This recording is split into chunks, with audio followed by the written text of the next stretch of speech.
चिंता संतानहंतारो यत्पादाम्बुजरेणवः स्वीयानां तान्निजाचार्यान् प्रणमामि मुहुर्मुहुः। यदनुग्रहतो जन्तु सर्वदुःखातिगो भवेत् तमहं सर्वदा वन्दे श्रीमद्वल्लभनन्दनम्। अज्ञानतिमिरान्धस्य ज्ञानाञ्जनशलाकया चक्षुरुन्मीलितं येन तस्मै श्रीगुरवे नमः। नमामि हृदये शेषे लीलाक्षीराब्धिशायिनं लक्ष्मीसहस्रलीलाभिसेव्यमानं कलानिधिं चतुर्भिश्च त्रिभिस्तथा षड्भिर्विराजते योऽसौ पंचधाहृदये। શ્રી ગોખલેશ પુષ્ટિ યુવા વર્ગમાં આપ સૌનું હાર્દિક સ્વાગત છે. પુષ્ટિ ભક્તિ સંપ્રદાયને સમજવા માટે પાયાના સિદ્ધાંતોને સરળ રીતથી સમજવા માટે આપણી આવનારી પેઢી, યુવાધન અને આપણા બાળકો એમને સરળતાથી પુષ્ટિ ભક્તિ સંપ્રદાયની સમજ આપવી એ આપણું મુખ્ય પ્રયોજન છે. આ યુવા વર્ગના અભ્યાસ અંતર્ગત સંપ્રદાયને સમજવાની અત્યારના સમયની અંદર તાતી જરૂરિયાત છે. સંપ્રદાયને સમજીને જો અનુસરણ કરવામાં આવે તો પ્રાયઃ કરીને આપણી સાધના પ્રણાલી છે તે કોઈ પણ સંશય રહિત અને એ પ્રણાલીને અનુસરણ કરવામાં, એ સાધનામાં આપણને આનંદ, ઉત્સાહ અને વિશ્વાસ દ્રઢ થાય તેના માટે આપણે અત્યંત સરળતાપૂર્વક એ અભ્યાસ કરવાનો અભિગમ કેળવ્યો છે. સંપ્રદાયની અંદર આવશ્યકતા છે અત્યારના યોગ્ય શિક્ષણની. સંપ્રદાયના મૂળભૂત સિદ્ધાંતોને સમજવાની જરૂરી છે. સંપ્રદાયનું અનુસરણ તો એ બીજા સ્ટેપ ઉપર આવે, પણ પ્રથમ જ પગથિયું એ અભ્યાસ છે. સંપ્રદાયના પ્રવર્તક આચાર્ય શ્રી વલ્લભાચાર્યજી પણ આજ્ઞા કરે છે, શાસ્ત્રમ અવગત્ય મનોવાગ્દેહી કૃષ્ણ સેવ્ય. શાસ્ત્રને પહેલા સમજવું નિતાંત આવશ્યક છે. તો એ આધાર ઉપર આપણે અત્યાર સુધી જે અભ્યાસ કર્યો એ અભ્યાસનું આવર્તન કરી રહ્યા છીએ.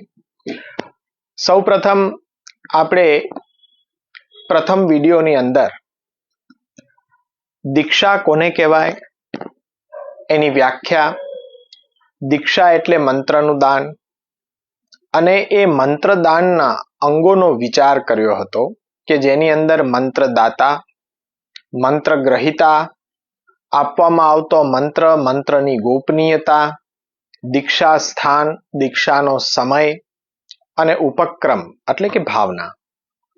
સંપ્રદાયમાં દીક્ષા પ્રણાલી શા માટે? તો એના કારણોનો પણ વિચાર કર્યો હતો.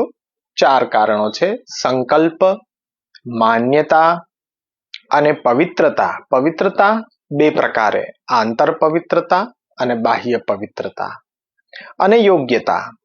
આ 4 કારણોને લીધે સંપ્રદાયની અંદર દીક્ષા પ્રણાલીની વ્યવસ્થા રાખવામાં આવી છે. હવે આપણે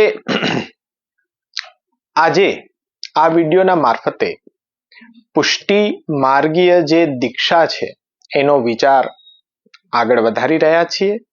તેમાં આપણા સંપ્રદાયની અંદર આ દીક્ષા પ્રણાલી શા માટે? તો આપણે સૌ સમજીએ છીએ કે આ જગતની અંદર આ જગત પ્રભુએ પોતાની લીલા માટે બનાવ્યું છે. અને સમજો કે આ નાટકના રંગમંચ ઉપર ઉભેલો એક પણ કલાકાર કારણ વિના ત્યાં ઊભો નથી રહેતો, પરંતુ દરેકનું કંઈક અભિનય રોલ પહેલાથી નિર્ધારિત કરવામાં આવ્યો છે. એવી જ રીતના ભગવાને આ લીલા સૃષ્ટિના રંગમંચ ઉપર પ્રત્યેક જીવને પ્રભુએ વિશિષ્ટ પ્રયોજનથી પ્રગટ કર્યા છે. પ્રત્યેક જીવનું કાર્ય ભગવાન દ્વારા પહેલાથી જ પૂર્વ નિર્ધારિત કરી દેવામાં આવ્યું છે. પુષ્ટિજીવોની ઉત્પત્તિમાં પ્રભુ વિચારિત પ્રયોજનને જો આપણે સમજીએ તો મહાપ્રભુએ પુષ્ટિ પ્રવાહ મર્યાદા ભેદ, જે 16 ગ્રંથનો ચોથા ક્રમનો ગ્રંથ છે, કે જેમાં ભગવદ રૂપ સેવાર્થમ તત્સૃષ્ટિ, પુષ્ટિજીવોની ઉત્પત્તિ છે એ પ્રભુની સ્વરૂપ સેવા માટે જ થયેલી છે. આ વસ્તુને આપણે આપણા હૃદય ઉપર અંકિત કરી લઈએ. ભગવદ રૂપ સેવાર્થમ તત્સૃષ્ટિ. પુષ્ટિજીવોનું ઉત્પત્તિનું જો આટલું ઉત્તમ એ પ્રયોજન હોવા છતાં પણ પ્રભુથી વિખૂટા પડી જવાને કારણે તથા અજ્ઞાન કરાવનારી ભગવાનની અવિદ્યા માયા શક્તિના કારણે એનો સંસર્ગ આપણને થવાને કારણે પુષ્ટિજીવો પોતાના સ્વરૂપને તથા પ્રભુના સ્વરૂપને, પ્રભુ સાથેના જીવાત્માના સંબંધને તેમજ પ્રભુ પ્રત્યે જે આપણું કર્તવ્ય છે એનું જ્ઞાન ભૂલી જવાથી ઘર, સંસાર, લૌકિક માયાજાળની અંદર એ બહુ બંધાઈ ગયા છે. હવે સ્વયં અત્યંત પોતાના પ્રિય પુષ્ટિજીવો, પ્રભુને અત્યંત પ્રિય છે દેવી જીવો, કે જેમની ઉત્પત્તિનું પ્રયોજન પોતાની સેવા કરવા માટે હતું, પ્રભુએ વિચાર્યું. તો એવા દયનીય સ્થિતિમાં દેવી જીવોને જોઈને પુષ્ટિજીવો તેમના મૂળ કર્તવ્યથી પ્રભુ સેવા તરફ વાળવા માટે પ્રભુએ શ્રી મહાપ્રભુને આજ્ઞા કરી ભૂતલ ઉપર પ્રગટ થઈ પુષ્ટિ ભક્તિ માર્ગને પ્રગટ કરવાની, કે જેની દિશા ધૂંધળી બની છે. તો અહમતા મમતાથી ભરેલા જીવો પ્રભુ સેવામાં પ્રવૃત્ત થાય તેની પહેલા એ જીવોને પ્રભુ સેવા લાયક બનાવવા જરૂરી છે. પ્રભુ સેવામાં પ્રવૃત્ત થનારા પુષ્ટિ જીવો માટે ભગવદ આશ્રય, અન્યાશ્રય ત્યાગ, સર્વ સમર્પણ, અસમર્પિત ત્યાગ, દુસંગ ત્યાગ, આ બધા સ્વમાર્ગના પાયાના સિદ્ધાંતોનું જ્ઞાન હોવું જરૂરી છે. ત્યાં પણ વાત એ જ આવી ને કે પહેલા અભ્યાસ જરૂરી છે. એટલે એ મુજબ સાથે સાથે આપણા ઘર પરિવાર સાથે પ્રભુ સેવા કરવા યોગ્ય વાતાવરણનું નિર્માણ આપણે કરવું. આપણા મનને વિવેક એટલે પ્રભુ પોતાના આશ્રિત ભક્તનું બધું જ નિજેચ્છાથી કરશે એવો વિશ્વાસ આપણને આવવો જોઈએ. વિવેકસ્તુ હરિઃ સર્વમ નિજેચ્છાતઃ કરિષ્યતિ.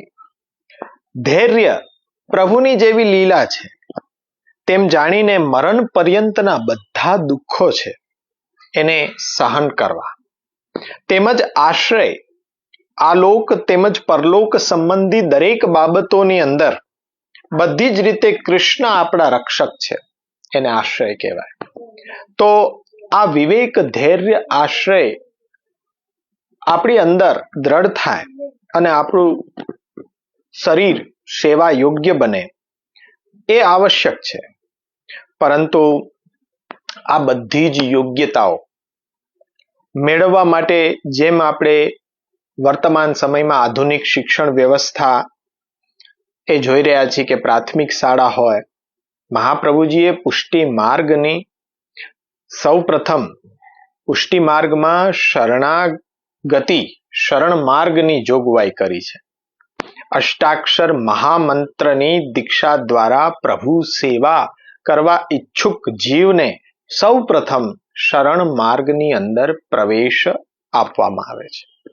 શરણ માર્ગના કર્તવ્યોનું પાલન કરતા કરતા શરણ માર્ગી જીવ જ્યારે પ્રભુ સેવા કરવાની પૂરેપૂરી યોગ્યતા ધારણ કરી લે ત્યારે એ પોતાના ઘરમાં પ્રભુ પધરાવીને પોતાના સર્વસ્વનું પ્રભુને સમર્પણ કરીને પ્રભુ સેવા કરવાનો અધિકાર મેળવવા માટે તેને આત્મનિવેદનની દીક્ષા આપવામાં આવે છે.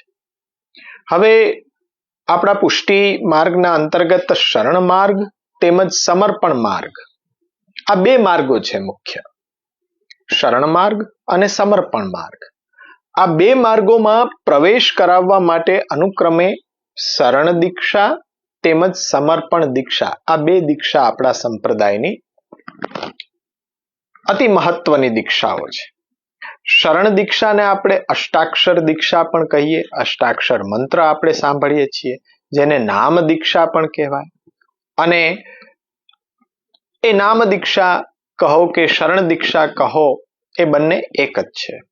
તે જ રીતે સમર્પણ દીક્ષાને પણ અલગ અલગ નામથી આપણે ઓળખીએ છીએ. આત્મનિવેદન દીક્ષા, બ્રહ્મસમન દીક્ષા, નામ નિવેદન દીક્ષા, તો આ નામોથી પણ ઓળખવામાં આવે છે કે જેને બ્રહ્મસમન સમર્પણ દીક્ષા કહેવામાં આવે છે. હવે જે આ દીક્ષાઓ છે એના દાનના અંગોનો વિચાર આપણે કર્યો હતો, તો એને વિચાર કર્યા વિના આ દીક્ષા કદાપી લઈ શકાતી નથી. આજની વાત જુદી છે કે આપણે આંખ વીંચીને દીક્ષા ધારણ કરી લઈએ છીએ, તો દીક્ષાનો કોઈ અર્થ પણ આપણા જીવનમાં સરતો નથી. એ દીક્ષા આપણને જીવનમાં શું ઉપયોગી થાય છે આજે સમજ્યા વિના તમે દીક્ષા ધારણ કરી લો છો. એ મંત્ર દાનાંગનો વિચાર કર્યા વિના, મંત્ર દાન જે થઈ રહ્યું છે એના અંગો છે કે જેનો વિચાર કરવો જરૂરી છે. તો એ અંગોનો જરાક વિચાર જો કરીએ તો પહેલા જ પુષ્ટિ માર્ગીય દીક્ષા દાતા કોણ હોઈ શકે, પહેલો પ્રશ્ન આવે કે પુષ્ટિ માર્ગીય દીક્ષા દાતા કોણ હોઈ શકે. શું વલ્લભ વંશમાં જન્મ લેવો એટલું પૂરતું છે? તો કે નહીં. શું ગમે તેની પાસે વલ્લભ વંશજ પાસે દીક્ષા લઈ શકાય?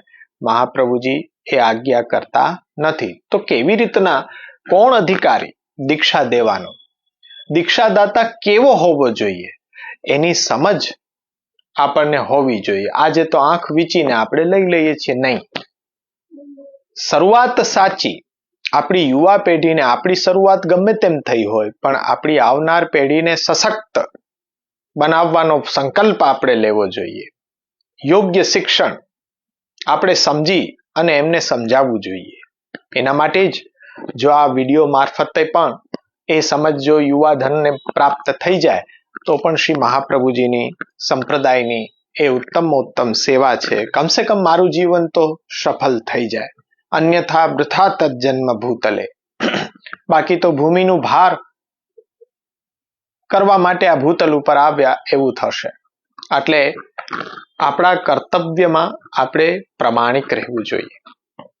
મહાપ્રભુજી પુષ્ટિ ભક્તિ સંપ્રદાયમાં દીક્ષાદાતા કેવો હોવો જોઈએ નિબંધની અંદર સર્વનિર્ણય પ્રકરણ, તત્વાર્થદીપ નિબંધ એક આખો ગ્રંથ છે.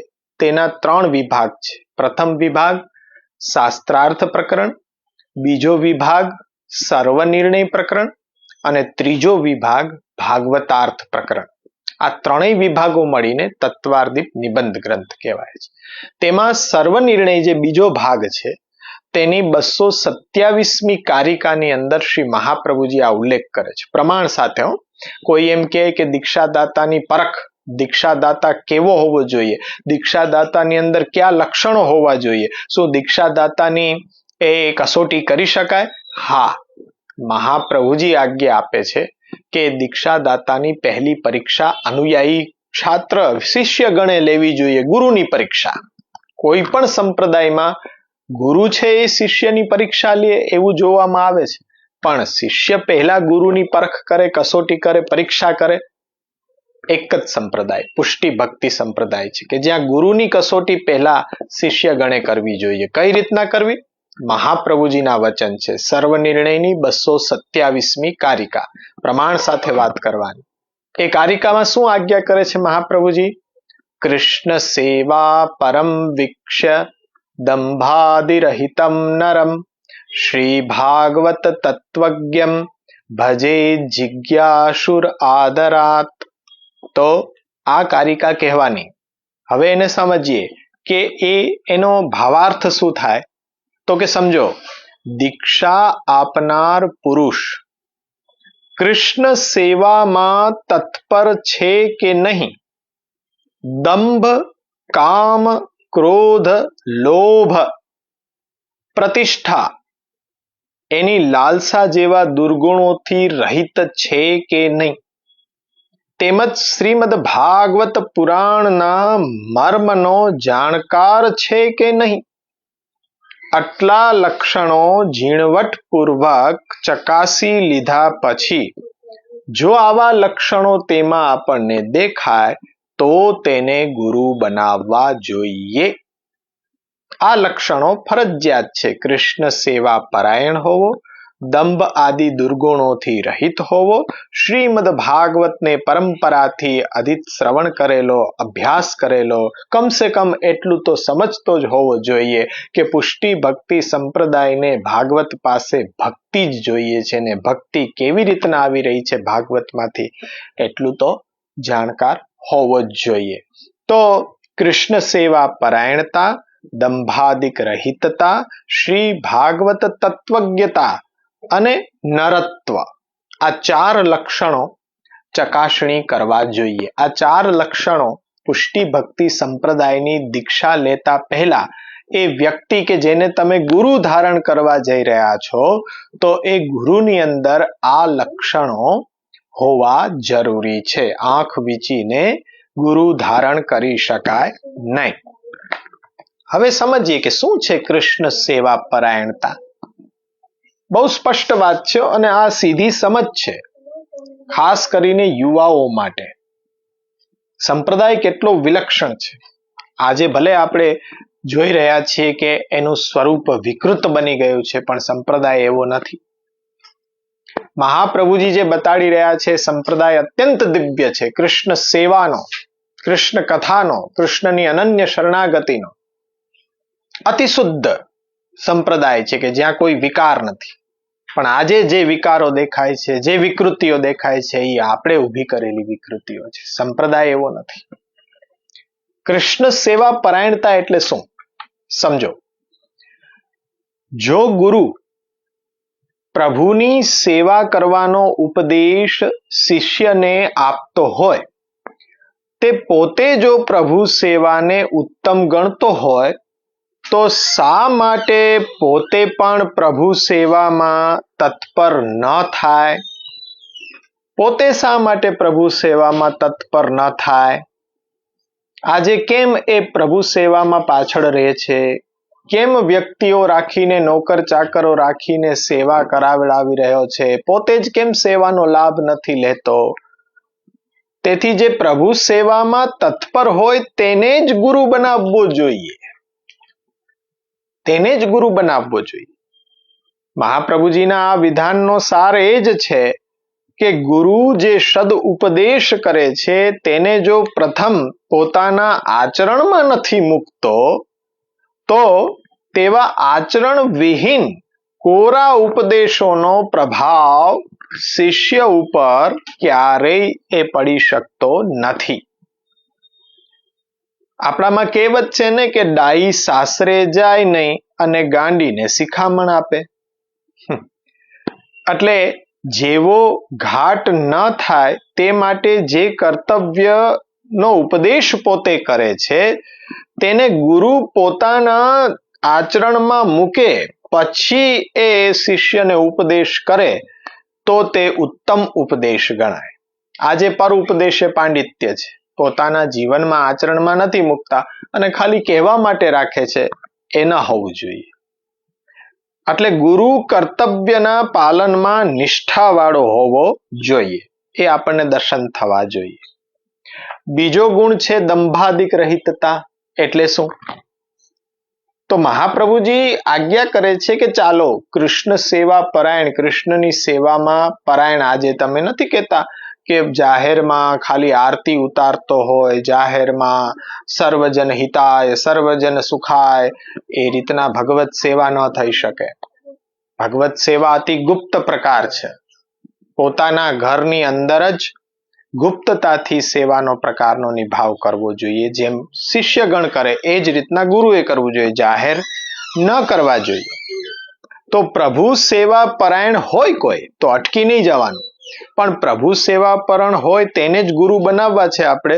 તો પ્રભુ સેવા ભક્તિ ભાવ સિવાયના કોઈ બાહ્ય દેખાવ માટે અથવા તો પૈસા માટે કે પદ પ્રતિષ્ઠા મેળવવા માટે, લોભ લાલચ જેવા કોઈ પણ અન્ય કારણોથી કરતો હોવો જોઈએ નહીં. આજે શું છે બધું ભક્તિના ભવાડા થઈ રહ્યા છે. પૈસા પબ્લિક પાસેથી માંગી અને પ્રભુને મોટા મોટા મનોરથો કરી અને પૈસાનો સંપત્તિનો વેડફાટ કરી રહ્યા છે. આપણે જો અક્કલ ચલાવીએ કે આપણા ઘરમાં પ્રભુ બિરાજે છે, આપણા ઘરમાં એ પૈસો આપણે પ્રભુમાં વાપરશું તો પ્રભુને કેટલું સુખ થશે. અને આ રીતના પૈસાનો વેડફાટ અને એ રીતના આપણને એ દર્શન થઈ રહ્યા છે કે શેના માટે ઘરની અંદર સેવા કરે તો ગુરુને એ ઘરની અંદર સેવા કરવી કેમ નથી ગમતી આજના સમયમાં, એ પ્રશ્ન છે. અને ઘરની અંદર સેવા કરશે અને આ કંઈ જાહેર એ ભક્તિના ભવાડા નહીં કરે તો શું સમસ્યા છે? દૂધનું દૂધ અને પાણીનું પાણી થઈ જશે. એટલે દંભાદિક રહિત હોવો જરૂરી છે. સેવા કોઈ પ્રતિષ્ઠા માટે એ પોતાનું કર્તવ્ય સમજીને કરવી જોઈએ. કોઈ પ્રતિષ્ઠા માટે લોભ લાલચ પૈસા કમાવા માટે એક ધંધા વ્યવસાયની જેમ વેપારીકરણ એનું ન કરવું જોઈએ. ત્રીજું લક્ષણ છે ભાગવત તત્વજ્ઞતા. ભાગવત પુરાણના સારરૂપ ધર્મનો જાણકાર જે હોય પુરુષ એને ગુરુ બનાવવો જોઈએ. મહાપ્રભુજી કહે છે કે ભગવાને પોતાની સેવા જે પ્રકારે કરવાનું શ્રી ભાગવત આદિમાં બતાડ્યું છે તે પ્રકારે જો કરવામાં આવે તો જ ભક્તિ માર્ગે ફળ પ્રાપ્ત થાય. અને જો પ્રભુ સેવા કરવા પાછળ મનમાં અન્ય જ કંઈક કામ લોભ પ્રતિષ્ઠા જેવા ભાવો રહેતા હોય તો તેવી સેવા સફળ ક્યારેય થતી જ નથી. એટલે આ બાબતોનું સાચું સ્વરૂપ જાણીને એવા હેતુથી ગુરુને શ્રીમદ ભાગવતના જ્ઞાન, ભાગવતના ધર્મનું જ્ઞાન હોવું જરૂરી છે. ભાગવતની અંદર કેવી રીતના ભક્તિ વણાઈને આવી રહી છે એ જ્ઞાન હોવું જરૂરી છે. જો હોત તો આજે જાહેરમાં એ ભાગવત વ્યાસપીઠ ઉપર બેસીને વાંચતો ન હોત. એ રીતના નથી વાંચવાની. બધાને મનમાં ખોટી બ્રહ્મણા નાખી દેવામાં આવી છે કે મહાપ્રભુજી પણ વાંચન કરતા તો અમારે પણ વ્યાસપીઠ ઉપર બેસીને કરવાનો ધર્મ છે. કદાપી નહીં. ભાગવત વિશે પઠનીયમ પ્રયત્નેન સર્વ હેતુ વિવર્જિતમ વૃત્તિ અર્થમ નૈવ યુંજિત પ્રાણ કંઠે ગતેરપી. શ્રી મહાપ્રભુજીના જ વચન છે નિબંધની અંદર. ભાગવતને ક્યારેય પોતાનું પેટ્યું રડવાનું સાધન ન બનાવવું જોઈએ.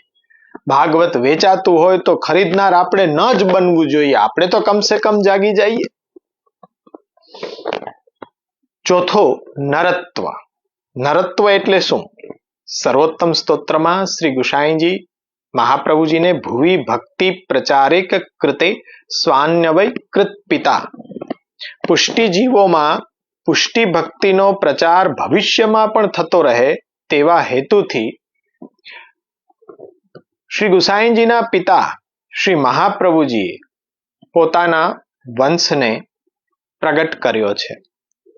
શ્રી ગુસાઈજીનું આ કથન એવું છે કે ગુરુના લક્ષણોનું નિરૂપણ શ્રી મહાપ્રભુજીનું કથન, તે બંને કથાનો જો સમન્વય કરવામાં આવે તો કૃષ્ણ સેવામાં તત્પર, દંભ વગેરે દુર્ગુણોથી રહિત તેમજ શ્રીમદ ભાગવતના તત્વને જાણનાર શ્રી મહાપ્રભુજીનો વંશજ પુષ્ટિ માર્ગીય દીક્ષા આપવા માટે યોગ્ય ગણાય છે. પરંતુ વિચારવાની વાત એ છે કે વંશમાં તો સ્ત્રી તેમજ પુરુષ પુત્રી અને પુત્ર બંને હોય છે. તો આવી સ્થિતિમાં શું વલ્લભ વંશજ સ્ત્રી કે પુરુષ બંનેને દીક્ષા આપવા માટે યોગ્ય ગણી શકાય? તો આ બાબતમાં સિદ્ધાંત એવું કહે છે કે શ્રી મહાપ્રભુજીએ ગુરુના લક્ષણ બતાવતા શ્લોકની અંદર નર શબ્દ વાપર્યો છે. નર શબ્દનો પ્રયોગ વલ્લભ વંશજ જો કે સ્ત્રી પુરુષ બંને હોય, પરંતુ છતાં દીક્ષા આપવાનો અધિકાર ગુરુના અન્ય લક્ષણો ધરાવનાર પુષ્ટિ પુરુષ વલ્લભ વંશજને જ, સ્ત્રી વંશજ પુત્રી એટલે કે બેટીજી વગેરેને એ અધિકાર મળતો નથી. સ્પષ્ટ સમજો. હવે વાત એ આવે કે કેવા વલ્લભ વંશજને ગુરુ ન બનાવી શકાય. એવું છે આંખ વીંચીને વલ્લભ વંશજને ગુરુ બનાવી લેવા મહાપ્રભુજી આજ્ઞા નથી કરતા. સાવધાનતાથી તમે ધ્યાનપૂર્વક શીખી લ્યો, સમજી લ્યો કે મહાપ્રભુજી દ્વારા સ્વમાર્ગીય દીક્ષાદાનનો અધિકાર પોતાના વંશજોને અપાયો હોવાથી પણ જો કોઈ કારણસર કોઈક વલ્લભ વંશજ શ્રી મહાપ્રભુજીએ નિર્ધારણ કરેલા ગુરુના લક્ષણો કેળવવા તરફ દુર્લક્ષ્ય સેવી રહ્યો છે અને કોઈ કારણોસર જો તેનામાં ગુરુના જરૂરી લક્ષણો દર્શન નથી થતા, તો એક વલ્લભ વંશજ છે માટે તેને ગુરુ બનાવવો જોઈએ નહીં. ખાલી વલ્લભ વંશજ થવું પૂરતું નથી. કેમ કે ભાઈ કયો જીવ કયા વંશમાં જન્મ લઈ લે છે એ નક્કી કેવી રીતના થાય? આપણા પુરાણ ગ્રંથો જોઈ લ્યો, રામાયણ, મહાભારત, શ્રીમદ ભાગવત. હવે જુઓ, બ્રાહ્મણ કુલ ઉત્તમમાં ઉત્તમ કુલ કહેવાય, તો એ બ્રાહ્મણ કુલમાં જન્મેલો રાવણ કે જેને અત્યાર સુધી આપણે અસુર કહીએ, રાક્ષસ કહીએ, કેમ બ્રાહ્મણ પુત્ર ઋષિપુત્ર હતો છતાં પણ એને આપણે રાક્ષસ કહીએ. અને રાક્ષસ કુલ જ છે હિરણ્યકશ્યપુ, એના પુત્ર રૂપે પ્રગટ થયા ભક્ત પ્રહલાદ. તો અસુરકુળ હોવા છતાંય આપણે પ્રહલાદજીને અસુર નથી કહેતા, મહાન ભગવત ભક્તમાં ગણના કરીએ છીએ. આવું કેમ? સ્પષ્ટ આપણને નિર્દેશ મળે છે કે વંશનું મહાત્મય નથી, તેમાં પ્રગટેલા જીવની વિચાર, વાણી, વર્તન, વ્યવહાર એના ઉપરથી ઉત્તમતા નક્કી થાય છે. ખાલી વંશમાં જન્મ લઈ લેવો એટલું પૂરતું નથી, પણ મહાપ્રભુજી કહે છે કે આ લક્ષણો એની અંદર દર્શન સર્વને થવા જોઈએ, તો એને ગુરુ બનાવી શકાય. શાસ્ત્ર એવી પણ વાત કરે છે કે જો ગુરુ ધારણ કર્યા છે પણ આવા લક્ષણ એમાં દેખાતા નથી, તો ગુરુનો ત્યાગ પણ થઈ શકે. ક્યારે થઈ શકે? આવું કોઈ દિવસ તમે સાંભળ્યું નહીં હોય, પણ શાસ્ત્રનો અભ્યાસ અત્યાર સુધી કરાવ્યો નથી. અમે અમારા કર્તવ્યથી પીછેહટ કરી છે. જે સમજાવવાનું છે એ નથી સમજાવ્યું, અને જે નથી સમજાવવાનું એ બધું અમે તમને સમજાવી જ રહ્યા છીએ. પણ ગુરુનો ત્યાગ પણ થઈ શકે. મંગલાચરણનો શ્લોક છે, અજ્ઞાન તિમિરાંધસ્ય જ્ઞાનાંજન શલાકયા ચક્ષુરુન્મિલિતમ યેન તસ્મૈ શ્રી ગુરુવે નમઃ. જ્ઞાન આપીને શિષ્યનું અજ્ઞાન જે દૂર કરે તેને ગુરુ કહેવાય. સ્પષ્ટ. શિષ્યને દીક્ષાદાન પૂર્વક જ્ઞાન આપવાથી જ વ્યક્તિનું ગુરુપણું સાબિત થતું હોય છે. તૈત્રીય ઉપનિષદમાં એવું કહેવામાં આવ્યું છે કે આચાર્ય, ગુરુ અને અંતેવાસી એટલે શિષ્ય ને પરસ્પર જોડી રાખનાર સંધિ એટલે વિદ્યા છે. આચાર્ય પૂર્વ રૂપમ અંતેવાસી ઉત્તર રૂપમ વિદ્યા સંધિ. તો આ બંનેને જોડી નાખનાર, ગુરુ શિષ્યને જોડી રાખનાર જે સંધિ છે એ વિદ્યા છે. આચાર્ય તેમજ શિષ્ય વચ્ચે વિદ્યારૂપ સંધિ, આચાર્ય દ્વારા શિષ્યને અધ્યાપન કરાવવાથી જ એ સફળ થાય. માટે જ પોતાના શિષ્યને સ્વમાર્ગીય સિદ્ધાંત ગ્રંથોને ભણાવવા એ ગુરુનું અનિવાર્ય પ્રાથમિક કર્તવ્ય છે. કારણ કે શિષ્યને ભણાવ્યા સિવાય જો દીક્ષા આપી દે, અત્યારના જેમ દીક્ષા દેવાઈ રહી છે, હોલસેલમાં દેવાઈ રહી છે દીક્ષા, રિટેલ નહીં, હોલસેલ. દુર્ભાગ્ય છે આપણું. એટલે ગુરુપણું સિદ્ધ ન થાય એનાથી કઈ. હવે સ્મૃતિ ચંદ્રિકામાં વશિષ્ઠ તથા યમ ઋષિ દ્વારા કહેવાયું છે કે જે ગુરુ વિદ્યાર્થી શિષ્યને ભણાવતો નથી તે શાસ્ત્રીય કર્મો કરવા માટે અયોગ્ય ગણાય છે, અને દીક્ષા લીધાનો 1 વર્ષ વીતી ગયો હોય છતાં હજી સુધી ગુરુએ જેને અધ્યાપન ભણાવ્યો નથી કે એ કઈ વાત પણ કરતો નથી, તો શિષ્યના સમસ્ત પાપ છે એ ગુરુના ભાગે ચાલ્યા જાય. એટલે ગૌતમ ધર્મસૂત્રમાં લખ્યું છે, ગૌતમ ધર્મસૂત્રમાં કહેવામાં આવ્યું છે કે જે ગુરુ પોતે કંઈ જાણતો ન હોય એટલે કે અજ્ઞાની હોય, બીજું જાણતો બધું હોય પરંતુ શિષ્યને અભ્યાસ ન કરાવતો હોય, અને ત્રીજું પાપ કર્મ કરતો હોય, બરોબર ધ્યાન આપજો, પાપ કર્મ કરતો હોય તો એવા ગુરુનો ત્યાગ કરી દેવો જોઈએ. ગુરુ શિષ્યના સંબંધમાં કેટલી ઊંચી અને પવિત્ર ભાવના આપણા ઋષિમુનિઓએ બતાવી છે, કેટલી ગંભીરતાથી આપણી ધર્મ પરંપરામાં દીક્ષા પ્રણાલી લેવામાં આવતી હોય છે. અને આજે તો કહેવાની જરૂર નથી, આપણે બધા સમજીએ છીએ કે કેવો સમય કઠિન ચાલી રહ્યો છે. પણ જો ગુરુનો ત્યાગ કરી દેવામાં આવે તો ગુરુના અભાવમાં શું કરવું તેનો પણ ખુલાસો શ્રી મહાપ્રભુજી નિબંધમાં આપે છે. એટલે જ નિબંધ ગ્રંથ ભણવો દરેક અનુયાયી માટે બહુ પ્રારંભિક આગવું કર્તવ્ય છે, ફરજ છે આપણી. ગુરુના લક્ષણો જેમાં હોય તેવા એક પણ વલ્લભ વંશજ આપણને મળે નહીં. કોઈ કારણસર ગુરુનો ત્યાગ પણ કરવો પડે એવી અવસ્થા આવે. મહાપ્રભુજી પહેલાથી જોયું છે કલિકાલનો પ્રભાવ.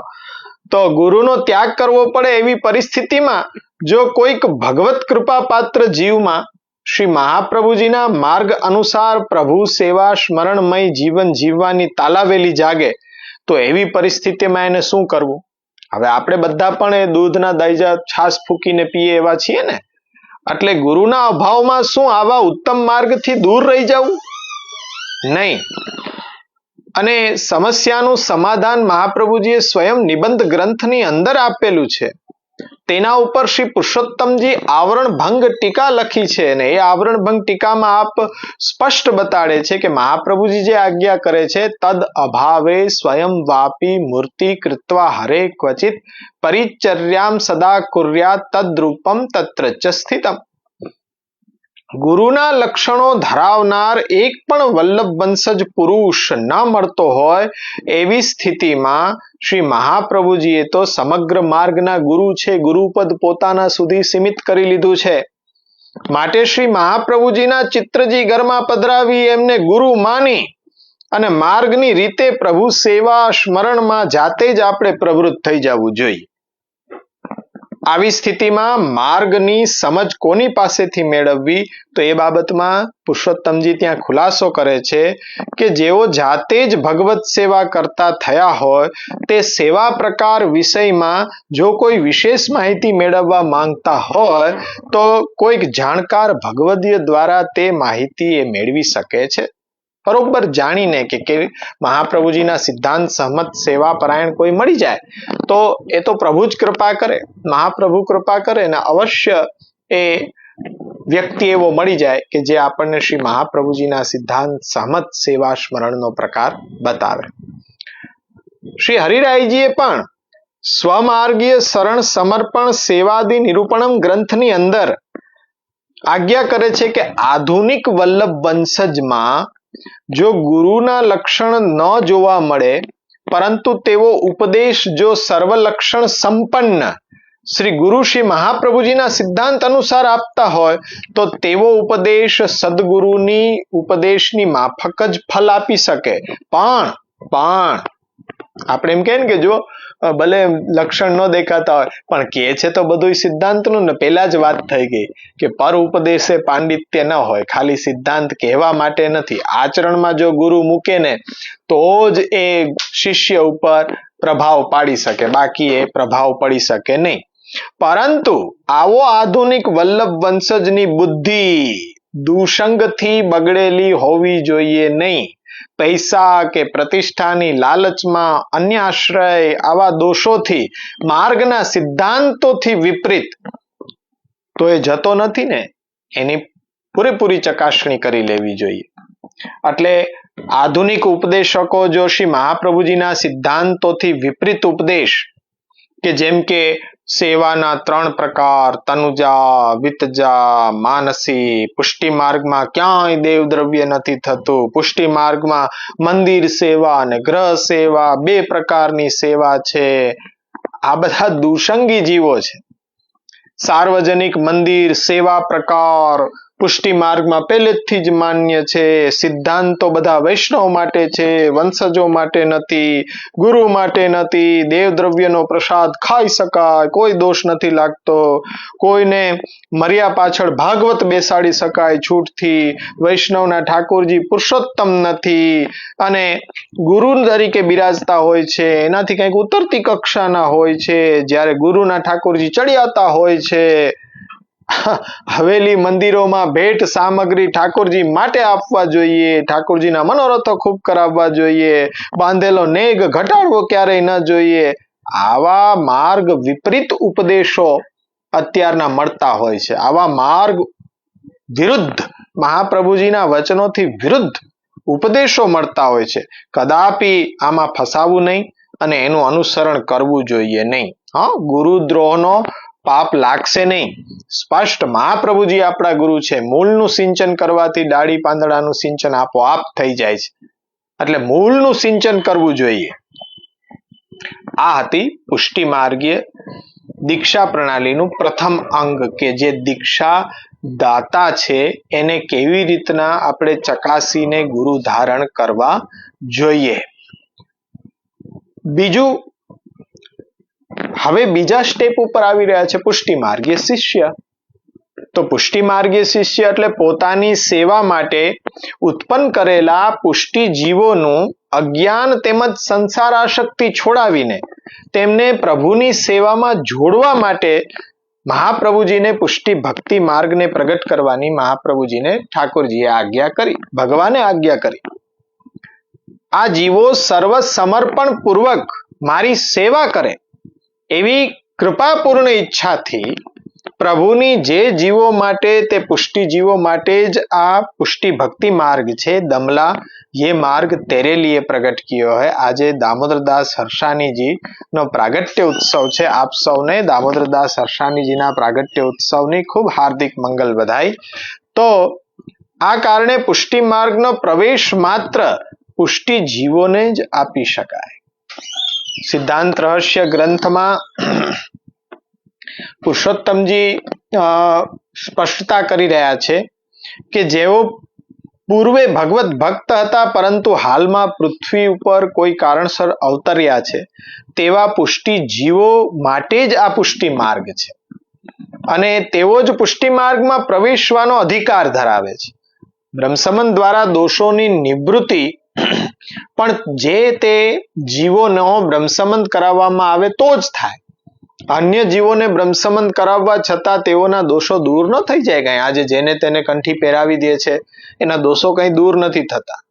એને ખરેખર બ્રહ્મ સંબંધ થતો જ નથી. બ ની જગ્યાએ ભ લગાડી દેવો. બ્રહ્મ સંબંધ અવશ્ય થઈ રહ્યું છે, બ્રહ્મ સાથેનો સંબંધ નથી થતો. પ્રભુ સેવા વડે પ્રાપ્ત થતા ફળની પ્રાપ્તિમાં પણ અધિકાર એવા ભગવદીય જીવોનો જ છે. એટલે પુષ્ટિ જીવ છે કે નહીં એ કેવી રીતના ઓળખવું? આજે તો દેવી જીવનો રાફડો ફાટી નીકળ્યો છે વર્તમાન સમયમાં. તો પુષ્ટિ જીવ કેવી રીતના ઓળખાય? તો સમજો, પુષ્ટિ માર્ગીય ફલ આપવાની ઈચ્છાથી જે જીવ ઉપર પ્રભુએ કૃપા કરી છે તે કૃપાપાત્ર જીવો જ પુષ્ટિ જીવ કહી શકાય. હવે કોઈ જીવ ઉપર પ્રભુની કૃપા છે કે નહીં તે ખાલી જોવાથી થોડી ખબર પડી જાય. કઈ આના ઉપર કૃપા હોય, પેલા વ્યક્તિ ઉપર કૃપા છે કારણ કે એને શિંગડું છે માથા ઉપર, એ કઈ શિંગડા તો હોતા નથી, કઈ ચાંદલો તો હોતો નથી કે આના ઉપર કૃપા છે. તો જાણી કેમ શકાય કે કોના ઉપર કૃપા છે? પ્રભુની કૃપા તો અપ્રત્યક્ષ છે, જોઈ ન શકાય તેવી રીતે છે. પરંતુ જો કોઈ જીવને પુષ્ટિ માર્ગીય સિદ્ધાંત પ્રમાણે પોતાનું સર્વ પ્રભુને સમર્પણ કરીને પ્રભુની સેવા સ્મરણમય જીવન જો વિતાવવાની રુચિ થાય ને તો સમજવું જોઈએ કે આના ઉપર પ્રભુની કૃપા છે. ઘરમાં ઠાકોરજી પધરાવી મહાપ્રભુજીએ આજ્ઞા કરી એ રીતના મિશ્રી ભોગ કે દૂધઘર કે અંસખડી કે એવા અત્યારના બનાવી દીધેલા પ્રકારોથી નહીં. આપણો જીવન નિર્વાહ ભગવત પ્રસાદી વસ્તુમાંથી ચાલવો જોઈએ. એ સિદ્ધાંત આધારિત જો જીવવાનો ઉત્સાહ જાગે ને સમજવું જોઈએ કે એના ઉપર પ્રભુની કૃપા થઈ છે. પ્રભુની કૃપા વિના પુષ્ટિ ભક્તિ માર્ગની અંદર રુચિ થઈ જ ન શકે. તો રુચિ કેવી રીતના થાય એ પણ સમજવું જોઈએ ને કે રુચિ કેવી રીતના થાય. તો દેવી જીવોની અંદર જે જીવને પુષ્ટિ માર્ગમાં લાવવા પ્રભુ ઈચ્છા કરે છે તે જીવને પ્રભુ કૃપાથી પુષ્ટિ માર્ગીય ભક્તનો સત્સંગ મળે. સત્સંગ દરમિયાન ભક્તના મુખથી પ્રભુના સ્વરૂપ, લીલા, ગુણોને, શ્રી મહાપ્રભુજીના તેમજ પુષ્ટિ ભક્તોના ચરિત્ર તથા સ્વરૂપને તેમજ પુષ્ટિ માર્ગના સિદ્ધાંતોને સાંભળવાનો, એ અનુભવવાનો લાભ મળવાથી તે જીવની રુચિ પુષ્ટિ ભક્તિ માર્ગમાં જાગે. અત્યારના અભ્યાસ જ ન કરાવે, ખાલી બસ અહીંથી ત્યાં ને ત્યાંથી અહીંયા ને પ્રવાસ, પર્યટન, યાત્રા, 56 ભોગ, ચુંદડી મનોરથ, પુનવારા મનોરથ, અન્નકૂટ દર્શન પ્રદર્શન આની અંદર જ લગાડે રાખે તો રુચિ કેવી રીતના જાગે. પરંતુ વિશેષ કૃપા પાત્ર જીવોમાં તો વિના કોઈ નિમિત્તે સાક્ષાત ભગવત દ્વારા થતી અંતઃ પ્રેરણાથી પણ પુષ્ટિ ભક્તિ માર્ગમાં રુચિ સંભવે. આ પ્રકારની માર્ગ રુચિ વાળો જીવ જ પુષ્ટિ માર્ગમાં પ્રવેશ કરવાને યોગ્ય ગણાય. બધાય નહીં, પણ ગુરુનું એ કર્તવ્ય છે કે દીક્ષા લેવા આવનારની માર્ગ રુચિની પ્રથમ પરીક્ષા કરે. જો દીક્ષાર્થી ખરેખર પુષ્ટિ માર્ગના સિદ્ધાંતો મુજબ પ્રભુની સેવા સ્મરણમય જીવન જીવવા તત્પર જણાતો હોય ને તો જ તેને પુષ્ટિ માર્ગીય દીક્ષા આપે. બાકી દીક્ષા આપવાની શું જરૂર? ઢગલા મોઢે જ્યાં ગુરુ જાય ત્યાં પહેલાથી જાહેરાત કરે, છાપામાં આપે છે કે બ્રહ્મ સંબંધ આપશે. આટલું બધું આપણે એનું જાહેરાત કરી દીધી કે જે ગોપનીય છે, અતિ ગુપ્ત છે ને બધાને દેવાની નથી. પણ આટલા બધા બ્રહ્મ સંબંધ દીક્ષા આપવાના ઉદારતા ગુરુ કેમ દાખવે છે? દાળમાં તો કંઈક કાળું છે હો, એ સમજી જ લેવાનું. અત્યારના તો બધાને સમજમાં આવી જ જાય ને કે દીક્ષા આ રીતના દેવાતી નથી, છતાંય ઢગલા મોઢે દીક્ષા આપી દે તો ગુરુ લાભ પૂજાર્થ પરાયણ છે એ તો સ્પષ્ટ સમજમાં આવી જાય ને આપણને. ગુરુએ કદી પણ ભૂલવું ન જોઈએ કે અયોગ્ય વ્યક્તિને દીક્ષા જો અપાઈ જશે તો ગુરુનો જ નાશ થઈ જશે. ગુસાઈજીના શબ્દ તો આપણે પ્રમાણ રાખવા પડે ને. આજે એટલા બધા ઉદારતાથી આંખ વીંચીને બ્રહ્મ સંબંધ આપતા જાય છે, પણ ક્યારેય વિચાર કર્યો ગુસાઈજી શું આજ્ઞા કરે છે? વિચાર્યેવ સદા દેયમ કૃષ્ણ નામ વિશેષતઃ અવિચારિત દાનેન સ્વયં દાતા વિનશ્યતિ. ગુસાઈજીના વચનો છે. શિષ્યની યોગ્યતાનો ગંભીરતાથી વિચાર કરીને પછી જ દીક્ષા આપવી જોઈએ. અને જો કૃષ્ણના નામ મંત્રની દીક્ષા આપવામાં આવે તો ખૂબ કાળજી રાખવી જોઈએ. અને જો વગર વિચારે જો કોઈ અયોગ્ય વ્યક્તિને દીક્ષા અપાઈ ગઈ તો પછી દીક્ષા આપનારનો જ પહેલો નાશ થશે. આટલા બધા ઉદાર થઈ ગયા હોય તો એવું શું સામર્થ્ય એમાં આવી ગયું છે કે જે આજે રિટેલનો વેપાર છોડીને હોલસેલમાં લાગી ગયા? ગુરુએ પોતાના તથા શિષ્યના કલ્યાણ માત્રની ભાવના રાખીને દીક્ષા આપવી જોઈએ. ગુરુ જો આવો શુદ્ધ પવિત્ર ભાવ રાખીને દીક્ષા આપે તો તેને દોષ ન લાગે. પરંતુ લોભ, પ્રતિષ્ઠા, લાલચ, હરીફાઈ એવા કોઈ દુર્ભાવનાથી પ્રેરાઈને જો દીક્ષા આપવા જ માંડે તો અવશ્ય દોષી બને. જો ચેલા વધારવા માટે, લશ્કર ઊભું કરવા માટે, ભેટ ઉઘરાવવા માટે દીક્ષા આપીને ધનના લોભના કારણે શિષ્યની યોગ્યતા અયોગ્યતાનો એ વિચાર કર્યા વિના જો દીક્ષા આપે તો ભગવદ નામના વિક્રયનો દોષ લાગે, ભગવદ નામ વેચવાનો દોષ લાગે છે. ભગવાન નામના વેચવાના કારણે દીક્ષા આપનાર જ પોતે અપરાધી બને. બ્રહ્મ વૈવર્ત પુરાણની અંદર એ પ્રભુના નામે ચરી ખાનારાઓની નિંદા કરતા પૃથ્વી બ્રહ્માજીને કહે છે કે શ્રી કૃષ્ણના મંગલમય નામને, આજે આપણા સંપ્રદાયમાં કહે તો દાઢી લીલા, કીર્તન ભેટ, માળા પેરામણી, માળાની ઉછમણી, ભગવત કથા, અયોગ્યને જો દીક્ષા આપવા માટે આવા કોઈ હેતુ હોય તો જે નામને વેચે છે તેના પાપથી હું પીડિત થઈ રહી છું. પૃથ્વીનું દુઃખ છે કે આવા લોકો મારા ઉપર વસે છે ને એનો ભાર મને બહુ લાગે છે. કદાચ ભૂમિનો ભાર તો ન જ બનવું જોઈએ ને, ન થઈ શકે તો પ્રમાણિકતાથી દૂર રહેવું જોઈએ કે સંપ્રદાયમાં અમે નહીં અનુસરણ કરી શકીએ પ્રમાણિકતાથી, તો હજી પણ આશીર્વાદને પાત્ર થાવ. પણ સામર્થ્ય વિના આમાં આવીને પછી એ પાપાચરણ કરીને પૃથ્વીનો ભાર શા માટે વધારવો જોઈએ? ભગવાન શ્રી નંદરાયજીને કહે છે બ્રહ્મ વૈવર્ત પુરાણની અંદર જ કે મારા નામને વેચનાર બ્રાહ્મણ ને મરતી વખતે મારું નામ યાદ ક્યારેય ન આવે, હવે શું ગતિ થાય? પંચગીત વ્યાસપીઠ ઉપર બેસીને ભાગવત વૈષ્ણવ કૃતકૃત્ય થઈ ગયા કે બ્રાહ્મણ હવે આવો ઉત્તમ કુલ વાળો બ્રાહ્મણ વલ્લભ વંશ જ વાંચતો હોય તો બીજા કોઈને બેસાડે જ નહીં ને. શું કામ એ બ્રાહ્મણોની આજીવિકા ઉપર લાત મારો છો? તમે શા માટે બીડું કથક્કડ શાસ્ત્રીઓની જેમ લઈ લીધું છે? અરે નિત્ય પારાયણનો નિયમ મહાપ્રભુજીનો હતો. મહાપ્રભુજી કોઈ કથાની અંદર એ સત્સંગની અંદર ભાગવતને સમજાવતા હતા, ભણવા માટે પ્રેરણા આપતા હતા. આ રીતના એ લૂંટતા ન હતા. શા માટે અત્યારના? તો એવા બ્રાહ્મણને પણ મારે મરતી વખતે નામ યાદ નથી આવી શકતું અને કદી પણ જન્મ મરણના ફેરામાંથી એ મુક્ત નથી થતો. હવે આવા કાર્યો કરીને જો ગુરુ જન્મ મરણના ફેરામાં ફસાઈ જતો હોય તો તમને કેવી રીતના મુક્તિ આપી શકશે જન્મ મરણના ફેરામાંથી? એ વિચાર કરવો જોઈએ ને.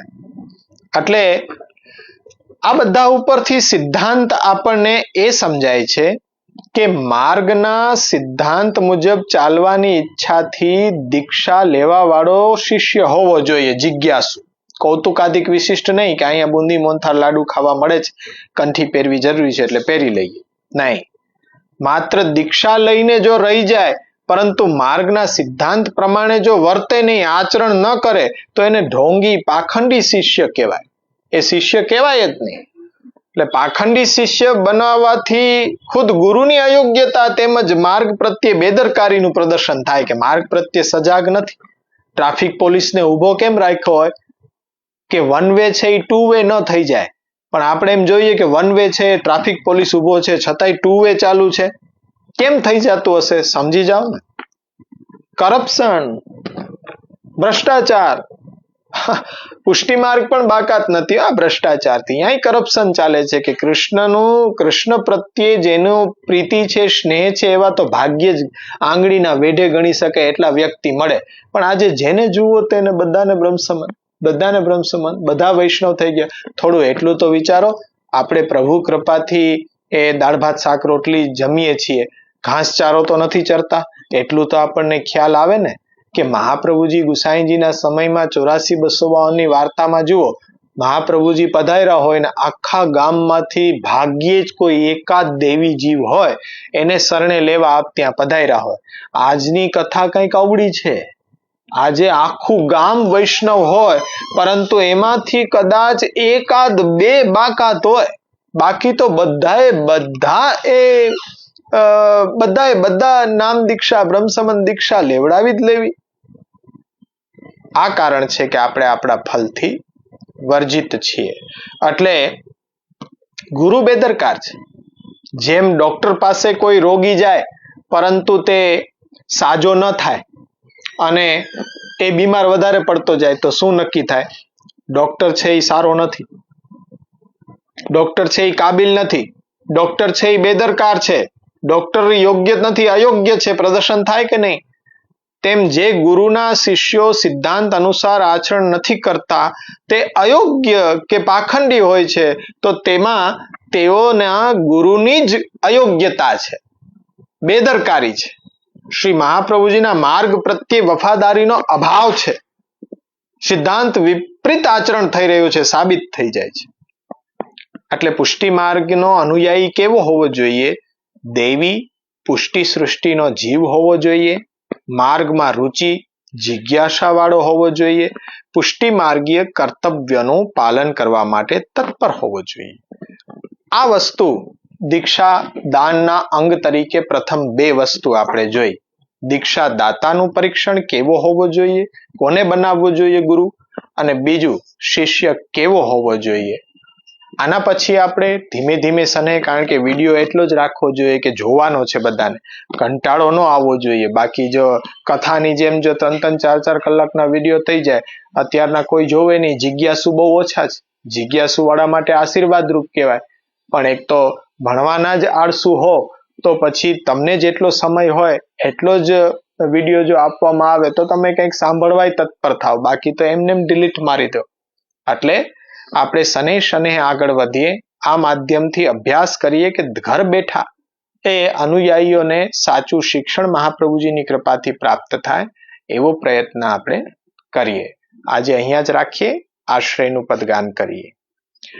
દ્રઢયિન ચરનન કેરો ભરોસો, દ્રઢયિન ચરનન કેરો, શ્રી વલ્લભ નખ ચંદ્ર છટા બિના, સબ જુગ માજ અંધેરો ભરોસો, દ્રઢયિન ચરનન કેરો, સાધન યોર નહીં આકલી में जासु होत निवेरो, सूर कहा कहे द्विविध याधरो, बिना मूल को चेरो भरोसो,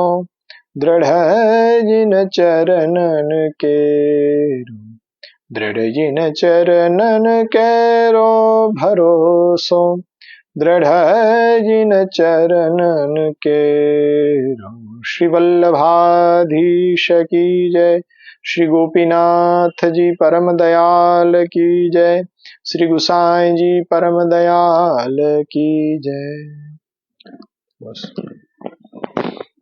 શેરિંગ કરજે હો, ને તુરંત બંધ નહીં કરતો.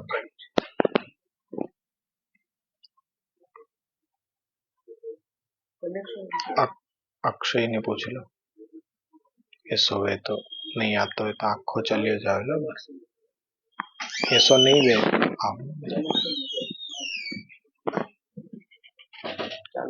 पूर्ण हो गयो.